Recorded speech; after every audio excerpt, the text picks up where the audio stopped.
मैं ट्रेन में बैठी अपनी मंजिल की तरफ रवां दवां थी। रात का पहर था। मैंने अपना वजूद सियाह चादर में लपेटा हुआ था, इस खौफ से कि कोई मुझे पहचान ना ले, कहीं किसी को पता ना चल जाए कि मैं एक बहुत बड़ा जुर्म करके अपने घर से निकली हूँ। मैं डर रही हूँ, मगर यहाँ पर बैठा कोई भी इंसान ये नहीं जानता कि मैंने किया क्या है। मैं अपने ख्यालों में गुम थी कि ट्रेन की टिकट कलेक्टर ने आकर मुझसे टिकट तलब की। मैंने बेबस होकर उसकी तरफ देखा। मेरे पास टिकट नहीं था। जितनी उजलत में मैं घर से निकली थी और जो गुनाह करके निकली थी, मुझे खौफ था कहीं मुझे कोई देख ना ले, कहीं किसी को मालूम ना हो जाए कि मैंने क्या जुर्म किया है। मेरे पास पैसे तो थे, मगर टिकट खरीदने का वक्त नहीं था। मैंने अपना चेहरा निकाब में ढांपा हुआ था और सिर्फ मेरी आंखें नजर आ रही थीं।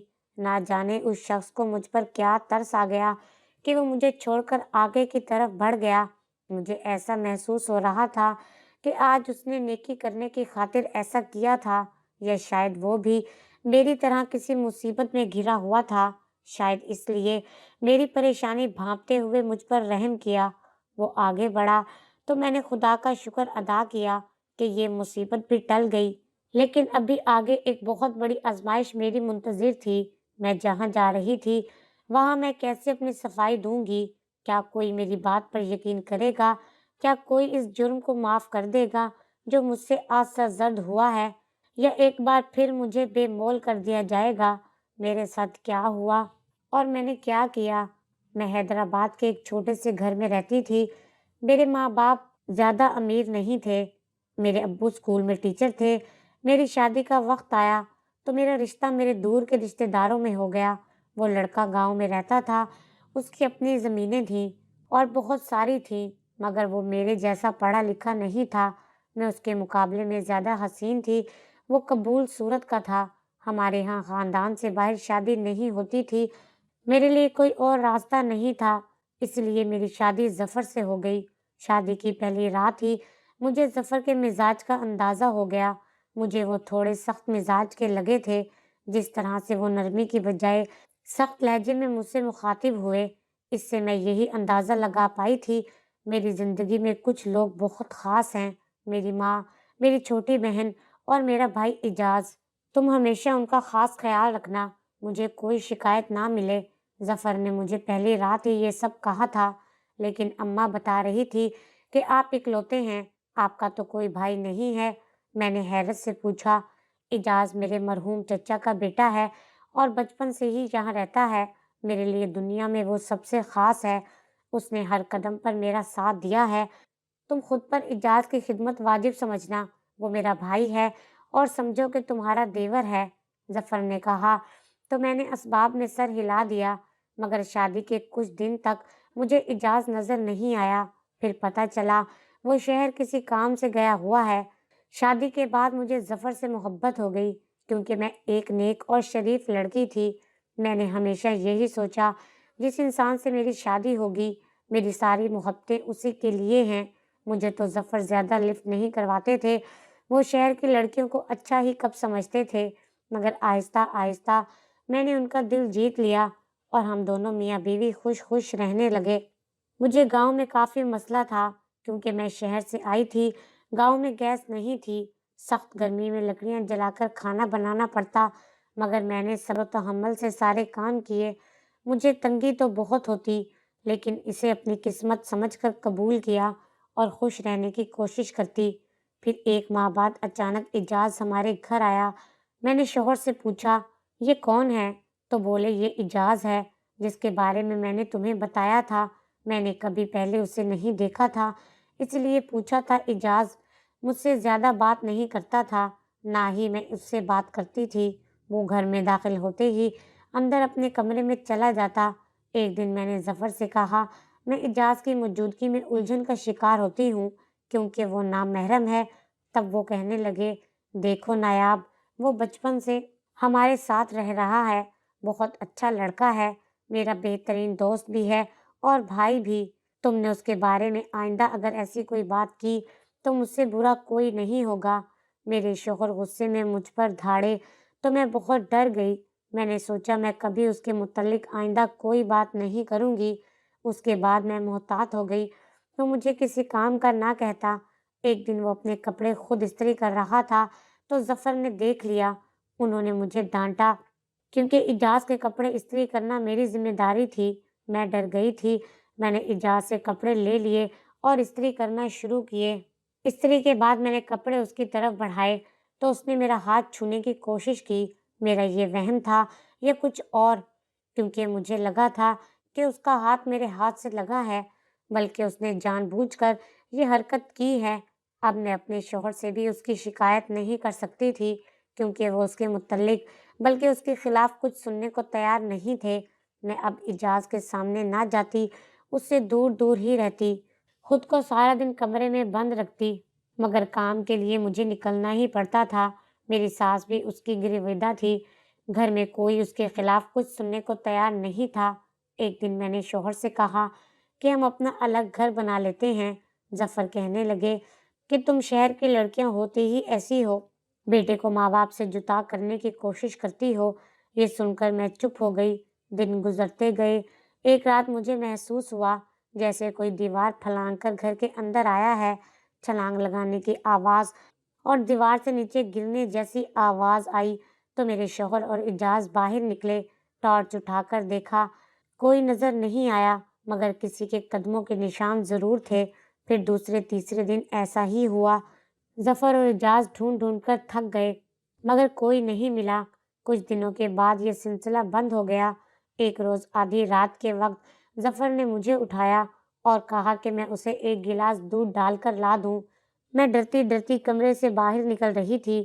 میں باہر نکلی تو دیکھا اجاز کے کمرے میں موم بتی جل رہی تھی اور کھڑکی کھلی ہوئی تھی، دروازہ بھی کھلا تھا۔ وہ چارپائی پر لیٹا موبائل میں مصروف دکھائی دیا۔ دروازہ کھلنے کی آواز پر اس نے نگاہیں اٹھا کر دیکھا۔ ہم دونوں کی آنکھیں چار ہوئیں۔ اسے دیکھ کر میں مزید خوف زدہ ہو گئی۔ میں جلدی سے وہاں سے گزر گئی۔ میں جب دودھ کا گلاس لے کر کمرے میں جانے لگی تو اجاز وہیں پر موجود تھا۔ میں جلدی سے اپنے کمرے میں آ گئی، مگر میں بہت خوف زدہ تھی۔ شوہر نے پوچھا تو میں نے بتایا کہ رات کے اندھیرے سے ڈر گئی تھی۔ اگلے روز سارا دن اجاز گھر پر نہیں تھا۔ وہ رات کو گھر آیا۔ میرے شوہر کو اکیلے میں بلا کر کہا کہ اس نے مجھے رات کسی غیر مرد کے ساتھ دیکھا ہے اور وہ پیروں کے نشان بھی ضرور اسی غیر مرد کے ہوں گے۔ اجاز نے ظفر سے کہا کہ کوئی غیر آدمی روز تمہاری بیوی سے ملنے آتا ہے، کیونکہ روز یہ دیوار پھلانگنے کی آواز آتی ہے۔ یہ سن کر میں حیرت زدہ رہ گئی۔ سوچ بھی نہ سکتی تھی کہ اجاز مجھ پر اتنا بڑا الزام لگائے گا۔ میرے شوہر نے مجھ سے پوچھا کیا یہ سچ ہے؟ میں نے صاف کہہ دیا کہ یہ مجھ پر الزام لگا رہا ہے۔ پھر اجاز نے کہا کیا کل رات یہ باہر نہیں نکلی تھی؟ اجاز کی بات سن کر میں رونے لگی۔ میں نے کہا میں تو دودھ لینے گئی تھی۔ پھر میرے شوہر نے مجھ پر شک کرتے ہوئے کہہ دیا کہ میں نے بھی تمہیں رات کو کمرے سے باہر جاتے کئی بار دیکھا ہے، دودھ لینے تم ایک بار گئی تھی۔ اس کی بات سن کر میرے پیروں تلے سے زمین نکل گئی۔ میں نے کہا ظفر کیا آپ کو مجھ پر یقین نہیں ہے؟ میں نے ان کا گریبان پکڑ کر جھنجھوڑا۔ میں پاگلوں کی طرح چلا رہی تھی، نہیں اجاز جھوٹ نہیں بول سکتا، اس نے تمہیں دیکھا ہے غیر مرد کے ساتھ، اسے کیا ضرورت ہے جھوٹ بولنے کی؟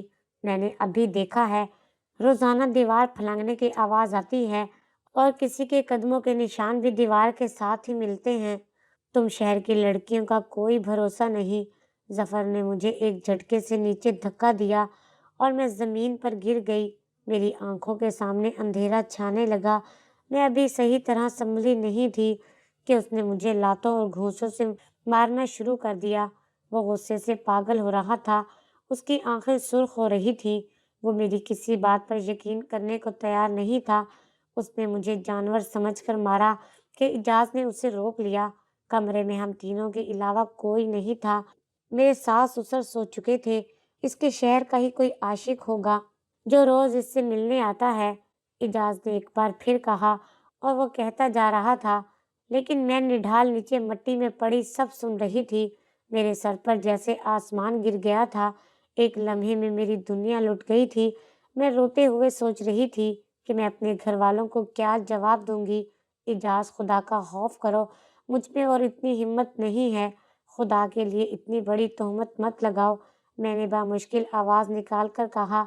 मैं सदमे से बोल नहीं पा रही थी और दर्द से कराह रही थी। ये मत समझना कि मैं तुम्हें और तुम्हारे आशिक को आज़ाद छोड़ दूंगा। मैं अभी तुम्हें जान से मार दूंगा। क्या समझती हो तुम? मुझे धोखा दोगी, मेरी इज्जत से खेलोगी, मैं तुम्हें जिंदा छोड़ूंगा। तब जफर ने कहा, और मैं जैसे बेजान पड़ गई थी, मुझे जान से मत मारो, पहले मेरी बेगुनाही तो साबित करो, फिर बेशक मार देना। मगर जफर ने मेरी एक ना सुनी और मुझे तलाक दे दी। तलाक के अल्फाज थे ये पिघला हुआ शीशा। मुझे अपनी समातों पर यकीन नहीं आ रहा था। वो दोनों मुझे घसीटते हुए घर से बाहर ले गए। मुझे कहा कि अगर आवाज़ निकाली तो गला दबा देंगे। अंधेरी रात में मुझे दरिया के किनारे ले आए। मेरे लिए ये रात किसी कयामत से कम नहीं थी। मुझे दरिया के किनारे घसीटा जा रहा था। ये एक लंबा सफ़र था जो ख़त्म नहीं हो रहा था। मैंने चप्पल भी नहीं पहनी हुई थी। जगह जगह पाँव में ज़ख्म लग रहे थे। तवील मुसाफत के बाद दरिया का किनारा आ गया। जफ़र ने मेरे ही दुपट्टे से मेरा फंदा बनाना चाहा।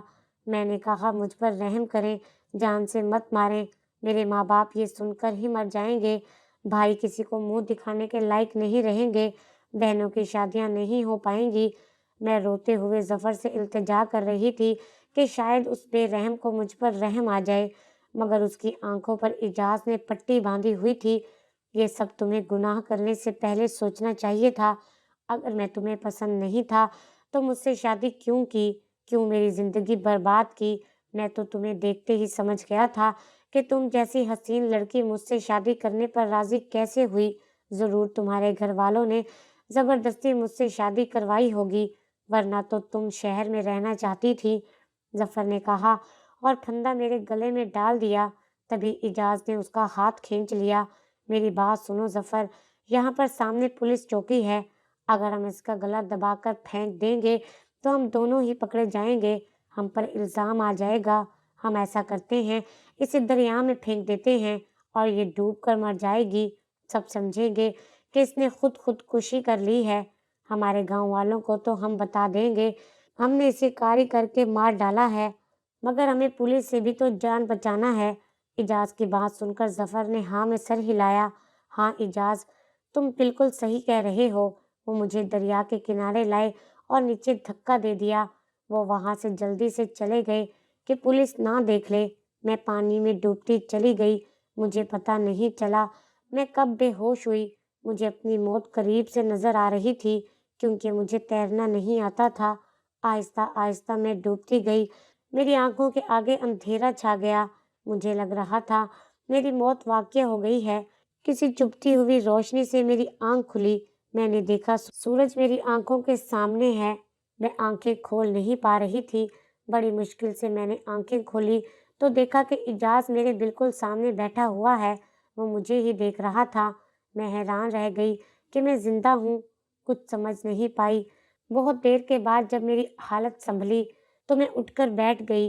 ये एक जंगल नुमा इलाका था जहाँ एक झोंपड़ी बनी हुई थी। मैं उस झोंपड़ी में चारपाई के अंदर लेटी थी। इजाज कुर्सी पर मेरे सामने ही बैठा था।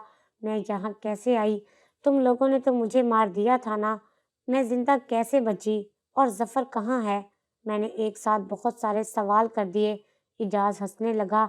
तुम अभी भी उस बेवफा का सोच रही हो जिसने तुम पर भरोसा नहीं किया। अफसोस हो रहा है मुझे तुम पर। वो तो तुम्हारे लायक था ही नहीं। तुम तो शहजादी हो, मगर उस घटिया इंसान ने तुम पर यकीन नहीं किया और तुम्हारी ये हालत बना दी। मगर मैं जिंदा कैसे बच गई? मुझे किसने बचाया? और तुम यहाँ क्यों बैठे हो? इजाज ने कहा, जब मैंने तुम्हें पहली बार देखा था तो तुमसे मुझे मोहब्बत हो गई थी। समझ नहीं आ रहा था कि तुम्हें जफर से कैसे जुदा करूं, इसलिए मैंने बहुत प्लानिंग की।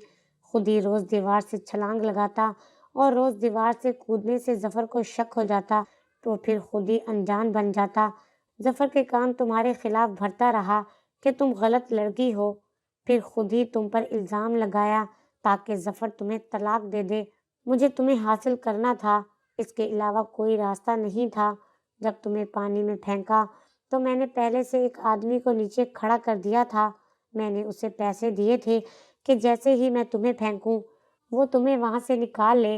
वो तैराकी का माहिर था, वो तुम्हें जिंदा निकाल कर ले आया। अब तुम सिर्फ और सिर्फ मेरी हो। हम दोनों शादी करके यहाँ से चले जाएंगे। मैं गुस्से में उठी और जाने लगी, लेकिन वो मुझे निकाह के लिए आमादा करने लगा। मेरे लिए बाहर निकलने का कोई रास्ता नहीं था। उसने कहा, तुम्हारे हक में बेहतर है कि तुम निकाह पर राजी हो जाओ। अब तुम्हारे पास इसके अलावा कोई चारा नहीं है। मैं मजबूरन निकाह के लिए राजी हो गई। वो जल्दी निकाह ख्वाह को लेकर आ गया। हम दोनों का निकाह हुआ और फिर वो मुझे दूसरे शहर ले आया। वहाँ एक छोटा सा घर था। निकाह के बाद जब वो मेरे पास आया तो मेरी आंखों से आंसू झलक पड़े। मेरे दिल में कोई जज्बा बाकी नहीं रहा था। मेरे लिए वो लाल जोड़ा किसी कफन से कम नहीं था। मैं किसी जिंदा लाश से कम ना थी। मुझे इजाज से घिन आने लगी थी। दिल में उसके लिए नफरत पैदा हो गई थी। कितना रोई थी मैं उसके सामने, मगर मेरी उसने एक ना सुनी। मेरा हंसता बसता घर उजाड़ दिया और फिर मुझसे जबरदस्ती निकाह भी कर लिया। ये निकाह नहीं बल्कि एक जुर्म था। खुदा आपको उन गुनाहों के लिए कभी माफ नहीं करेगा। मगर इजाज पर मेरी किसी बात का कोई असर ना हुआ। वो तो मेरा आशिक बनकर मेरे आगे पीछे फिरता रहा। मैंने भी खुश रहने के लिए बहुत अदाकारी की ताकि उसे किसी किस्म का शक ना हो। मैंने उसे दिखाया कि मैं भी उससे मोहब्बत करने लगी हूँ। उसने सोचा कि उसने मुझे खरीद लिया है, मगर मैं तो उससे शदीद नफरत करती थी। उसने मेरा घर बर्बाद कर दिया, मेरे खानदान को बर्बाद कर दिया।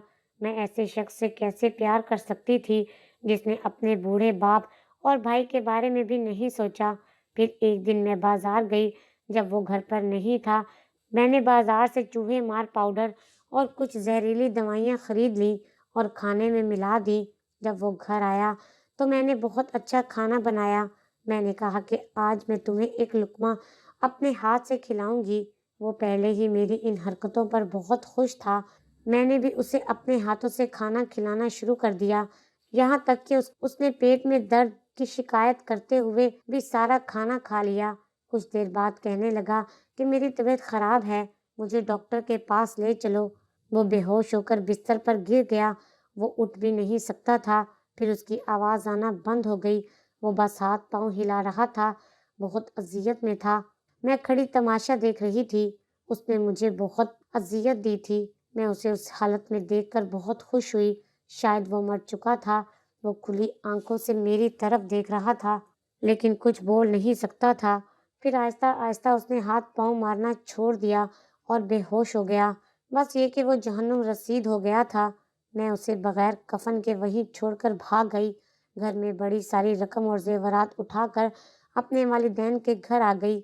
मैं पूरे रास्ते में खौफजदा रही, क्योंकि पहली बार अकेले सफर कर रही थी। मैंने अपने चेहरे पर निकाब किया हुआ था, जबकि मैंने खुद को एक शाल में ढांप रखा था। फिर एक तफील सफर करके अपने वालिदैन के पास पहुंची। वो मुझे देखकर हैरत ज़दा हुए थे। मुझे देखकर रोने लगे। मैंने उन्हें सारा अहवाल बताया। तब उन्होंने बताया कि जब उन्हें मेरी मौत की खबर मिली थी, तब उन्होंने जफ़र के इल्ज़ाम का बिल्कुल यकीन नहीं किया था। मेरे वालिदैन ने मुझ पर एतबार किया। मैं जब सारा वाक़या अपने वालिदैन को सुना रही थी, तो मेरे भाई का दोस्त, जो हमारा पड़ोसी भी था, वो वहीं पर मौजूद था। उसका नाम जावेद था। जावेद ने मेरी हालत देखी तो उसे मुझ पर रहम आ गया। उसका बाप नहीं था, वो अपनी माँ के साथ रहता था। कुछ दिन बाद जावेद की माँ ने मेरा रिश्ता मांगा तो मेरे घर वालों ने भी हाँ कर दी। यूं एक बार फिर मेरी जिंदगी बदल गई। जावेद ने अपनी जिंदगी में मुझे इतनी मोहब्बत दी कि मैं अपने पिछले सारे गम भूल गई। अब अल्लाह ताला से दुआ करती हूँ कि वो मुझे जावेद की नज़रों में हमेशा मुतब्बिर ही रखे। आज इस बात को साल गुजर गया है। मैं जावेद के साथ हंसी खुशी रह रही हूँ।